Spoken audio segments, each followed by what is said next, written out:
앞에서 맛본다는 주제로 함께 말씀 나눌까 합니다.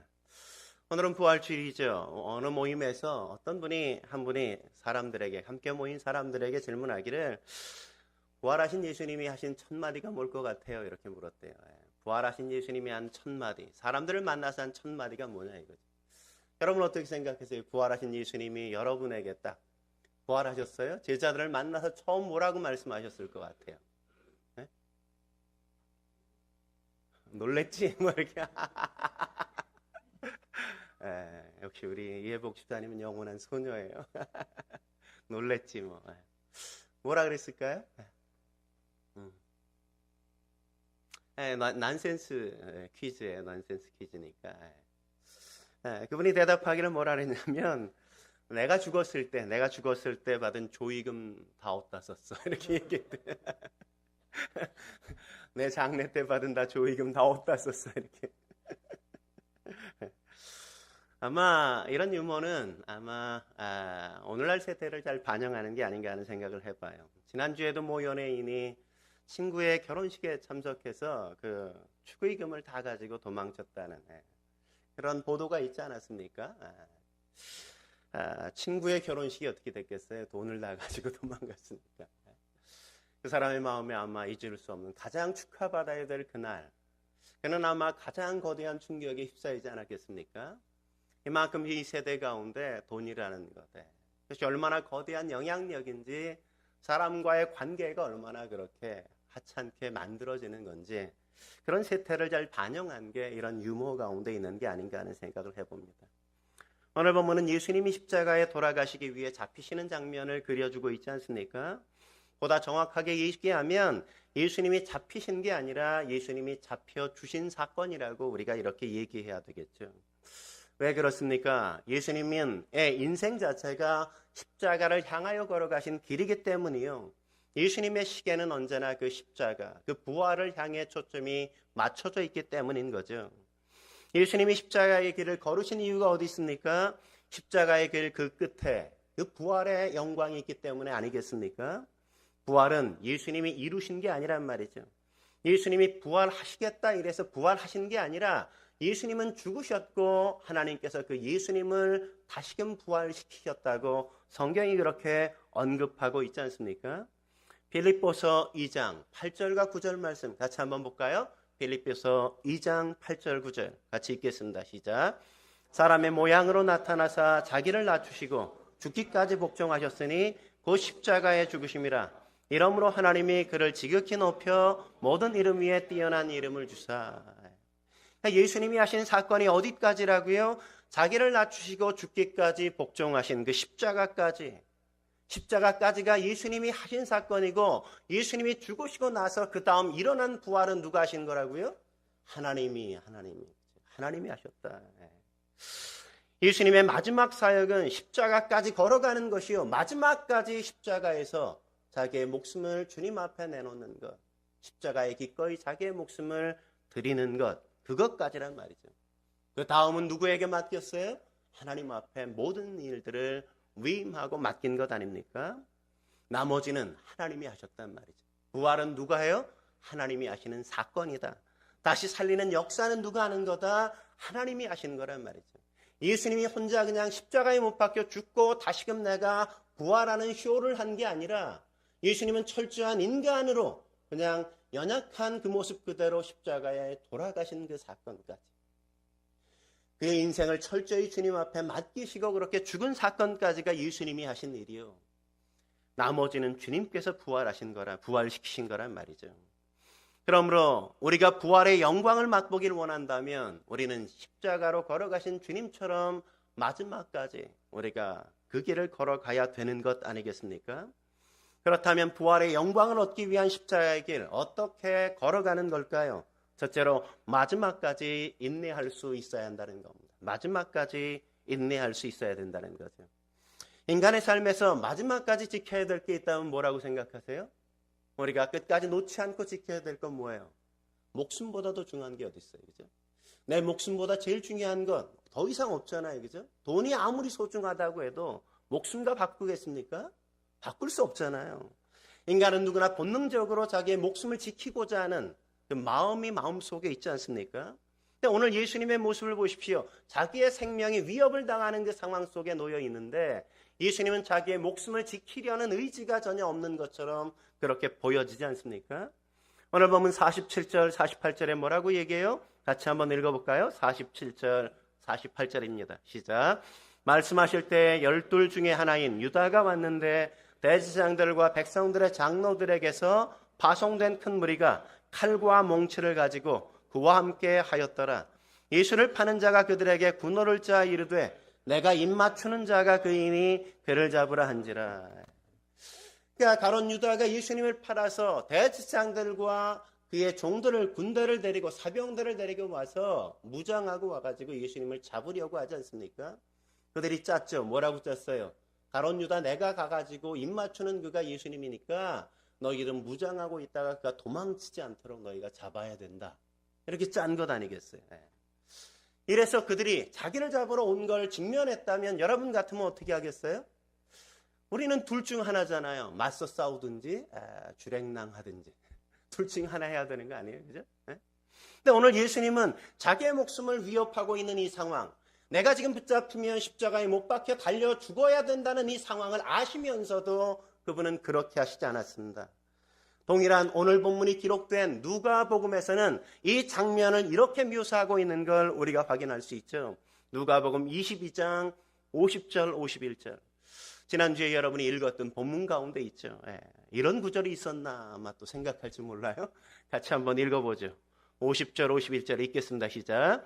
그 중에 한 사람이 대제사장의 종을 쳐 그 오른쪽 귀를 떨어뜨린지라 예수께서 일러 이르시되 이것까지 참으라 하시고 그 귀를 만져 낫게 하시더라. 그러니까 지금 어떤 사건이 있어요? 예수님을 잡으려고 하니까 베드로가 어떻게 해요? 칼을 빼가지고 잡으려고 하는 대제사장의 종 말고라는 사람의 그 사람의 귀를 쳐가지고 귀를 떨어뜨렸어요. 학자들은 그렇게 얘기해요. 이 사람이 정말 귀를 자르려고 귀를 친 건가? 아니면 두려워서 그냥 휘둘렀는데 잘못 휘둘러 귀를 자른 건가? 목을 치려고 했는데 귀를 떨어뜨린 건가? 뭐 이런 다양한 상상을 해요. 어찌됐건 귀가 이렇게 잘렸단 말이죠. 당연한 거죠. 그죠? 베드로가 생각하면 스승이 잡혀가는데 예수님이 잡혀가는데 가만히 있을 수 없잖아요. 근데 그 장면을 보고 예수님이 뭐라고 말씀하세요? 칼을 거두라. 그러시면서 뭐라고 말씀하세요? 이것까지 참으라. 이것까지 참으라. 인내해야 된다. 참아야 된다. 이것을 참아야 된다. 이게 이해가 되십니까? 우리는 잘 참지 못하잖아요. 우리는 억울한 일을 당할 때 참아요? 참지 못하죠. 우리는 조금만 손해봐도 잘 참아요? 참지 못하잖아요. 누군가 나를 모욕했어요. 나를 비난했어요. 나를 욕했어요. 그럼 여러분 참습니까? 아니죠. 한 대 때리면 10대를 갈겨줘야 내 마음에 분이 풀리잖아요. 이게 보편적인 사람의 정서란 말이죠. 우리는 남이 잘 되는 것도 별로 마음이 편치 않아요. 그죠? 사촌이 땅을 사면 배가 아프다는 게 오늘날 우리가 살고 있는 삶의 현실 아니겠습니까? 그런데 그런 것들 정도가 아니라 오늘 예수님은 자기의 목숨까지도 위협당하는 이 상황에서 주님은 어떻게 하고 계신다고 말씀하세요? 참으라고 이야기하신단 말이죠. 이건 죽음을 각오해야만 할 수 있는 것 아니겠습니까? 하나밖에 없는 목숨이지만 나보다 상대방을 더 소중하게 여기는 그 마음이 있지 않냐면 이렇게 할 수 없는 일이죠. 그래서 히브리서 기자는 히브리서 12장 2절에 이런 예수님의 인상 깊은 모습을 이렇게 그려주고 있는 것 아니겠습니까? 같이 한번 읽어볼까요? 시작. 믿음의 주여 또 온전케 하신 의인 예수를 바라보자. 그는 그 앞에 있는 기쁨을 위하여 십자가를 참으사 부끄러움을 개의치 아니하시더니 하나님 보좌 우편에 앉으셨느니라. 왜 예수님을 바라봐야 한다고 말씀하고 있습니까? 예수님의 어떤 모습을 바라봐야 된다고 지금 이야기하고 있는 건가요? 예수님이 십자가까지 참으신 걸 기억해야 된다고. 예수님이 부활하신 하나님의 보좌 우편에 앉으신 이유가 무엇 때문이라고요? 하나님이 왜 그를 지극히 높여서 모든 이름 위에 뛰어나게 하신 이유가 어디 있습니까? 그분이 십자가까지 참으셨기 때문이란 말이죠. 십자가까지. 그분이 십자가까지 참지 않았다면, 그분이 우리처럼 웃겠다면, 억울함을 호소했다면, 내가 그냥 이들을 가만 내두지 않겠다 분노하셨다면 그분은 하나님의 우편에 다시금 부활해서 앉을 수가 없었겠죠. 하나님께서 그를 지극히 높이시고 그를 다시금 살리신 이유가 어디 있어요? 그분이 마지막까지, 그 십자가까지, 자기의 목숨까지 내어놓는 그 자리까지 나아갈 수 있었기 때문에, 그렇게 오래 참고 인내하셨기 때문에 하나님은 그를 다시금 부활시키실 수 있었단 말이죠. 그러므로 우리에게 예수님이 십자가를 참으라는 걸 보라고 이야기하는 이유가 어디 있습니까? 왜 우리에게 그 예수님을 바라보라고 이야기하고 있는 걸까요? 그냥 보기만 하라고요? 그게 아니죠. 보라고 한다고 그래서 그냥 보기만 하고 말면 안 된단 말이죠. 그 예수님을 보고 우리도 그분처럼 참아야 된다고 말씀하시는 것 아닙니까? 우리가 십자가까지, 우리도 죽음에 이르기까지 우리가 할 수 있다면 우리가 해야 될 가장 중요한 일, 그것이 뭐라고요? 참는 거라고요. 참는 거. 우리는 사랑하는 사람에게도 잘 참지 못하잖아요. 조금만 뭐라 그러면 욱하고 분노하고 승질 부리고 가요. 근데 오늘 주님께서 뭐라고요? 참으라고. 어디까지? 이것까지 참아야 된다고 말씀하잖아요. 우리가 하나님 앞에 우리의 마음에 이런 억울한 마음을 토로할 때 주님께서 뭐라고 얘기할까요? 주님 억울해요 이러면 뭐라 그러겠어요? 이것까지 참아.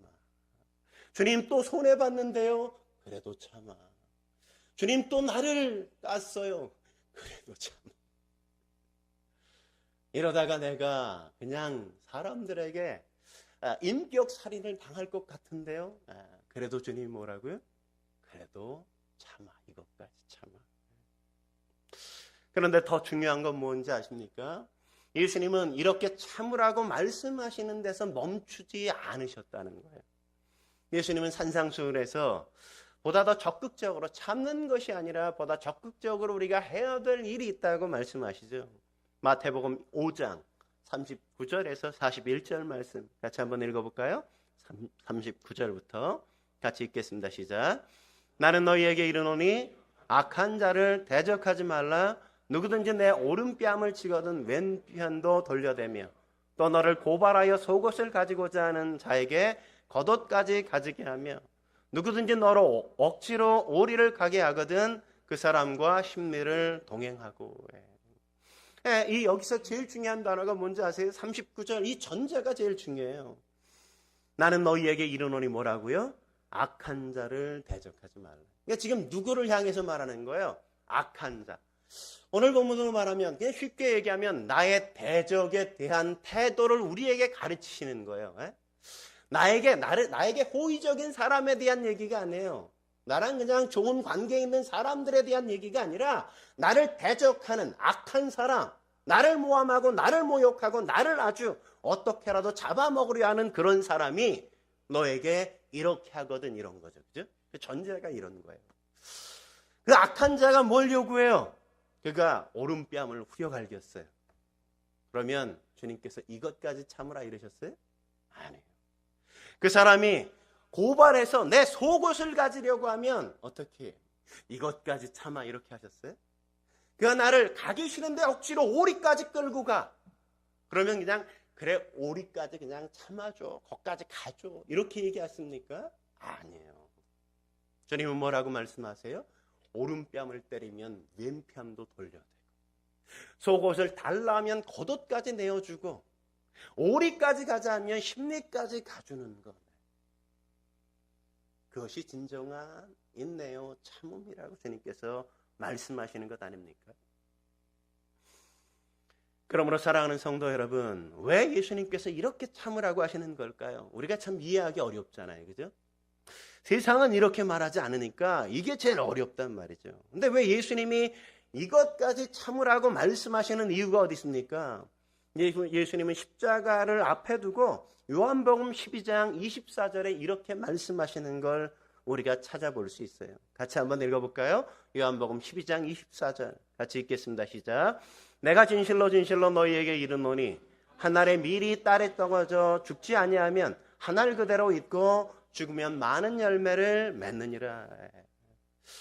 주님은 열매를 맺기 위해선 밀알이 땅에 떨어져야 되고 땅에 떨어진 밀알이 나는 절대 죽지 않을 거야가 아니라 내가 썩어지는 것, 내가 문드러지는 것, 그것을 견뎌야 되고 내가 죽어야 많은 열매를 맺을 수 있다는 걸 주님은 알고 계셨단 말이죠. 땅에 떨어지는 과정, 내가 썩어져 가는 과정, 내가 죽는 그 과정이 끝난 그 뒤에 뭐가 있어요? 많은 열매를 맺을 수 있어요. 밀을 뿌렸는데 밀이 난 썩을 수 없어, 나는 절대 죽지 않을 거야 이러면 추수를 할 수 있어요? 없잖아요. 다시금 가가지고 하나하나 다 주워? 그럴 수 없단 말이죠. 어떻게 해야 돼요? 많은 열매를 맺으려면 뭐가 있어야 돼요? 내가 땅에 떨어져야 되고 내가 썩어져야 되고 내가 죽어야 돼요. 그래야 그 다음 열매라는 것이 내가 죽고 나야 그 후에 열매라는 것이 드러난다는 걸 알고 계셨단 말이죠. 예수님의 삶은 어떤 거였습니까? 내가 비난받고 내가 모욕을 당하고 내가 고난을 당하고 내가 저 십자가에서 죄인이 되어서 내가 못 박혀 죽어야만 인류의 모든 죄인들을 구원할 수 있다는 사실을 아셨던 거죠. 내가 죽지 않냐면, 내가 십자가에 못 박히지 않냐면, 내가 살고자 하면 인류를 구원할 수 없다는 사실을 아셨어요.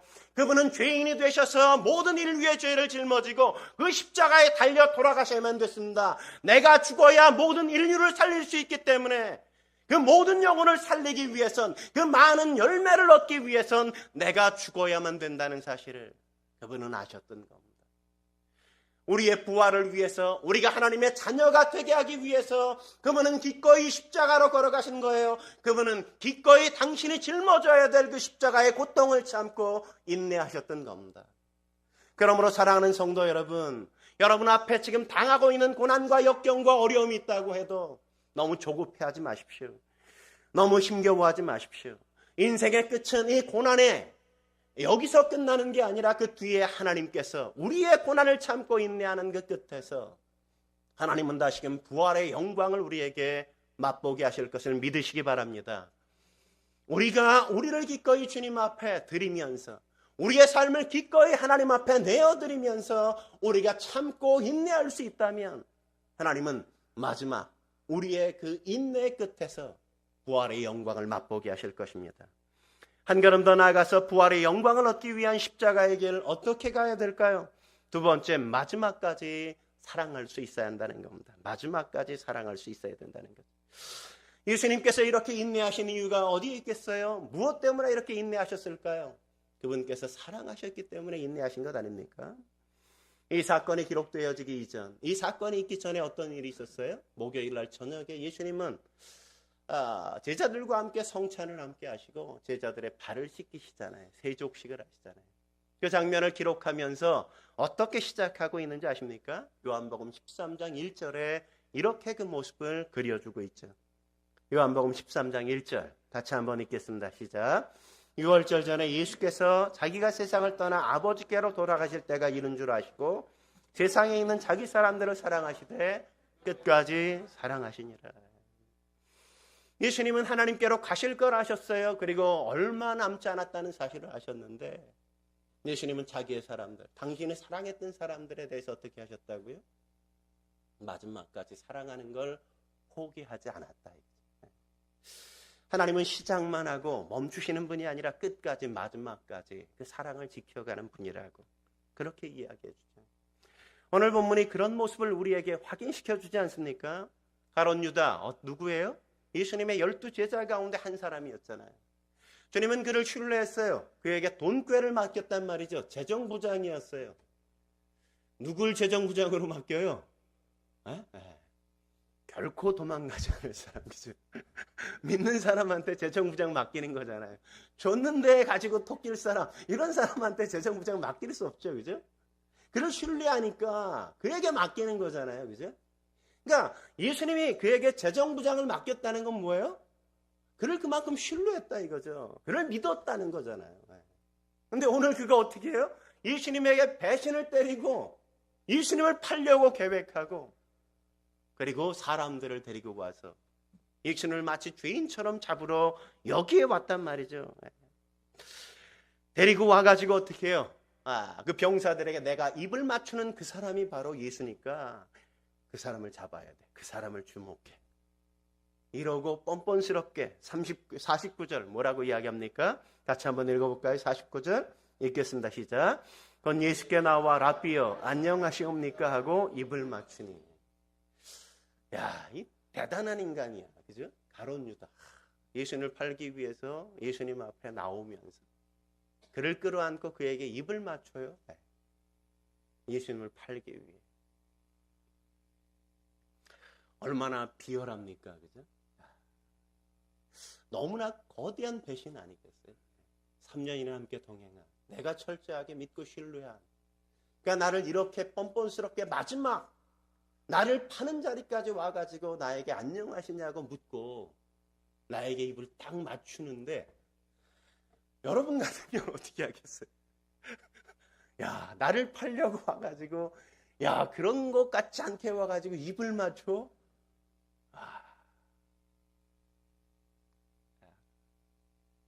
근데 그에게 예수님께서 뭐라고 말씀하세요? 그의 입맞춤을 그대로 받으시고 50절 이렇게 말씀하시는 걸 우리가 만나죠. 50절 읽겠습니다. 시작. 예수께서 이르시되 친구여 내가 무엇을 하려고 왔는지 행하라 하신대 이에 그들이 나와 예수께 손을 대어 잡는지라. 예수님은 가룟 유다에게 뭐라고 불러요? 친구여 이렇게 부른다. 우리 같으면 어떻게 부르겠어요? 야, 너도 인간이냐? 이러면서 비난하고 욕설을 퍼붓고 막 그를 저주하고 막 이래도 될 만한 보편적인 상황인데 그가 나에게 입을 맞추는 그 순간 그분은 입을 맞추고 친구여. 그가 나를 파는 것에 대해서 여전히 그에 대한 사랑을 거두시지 않았어요. 나를 배신하는 것 겨우 은 30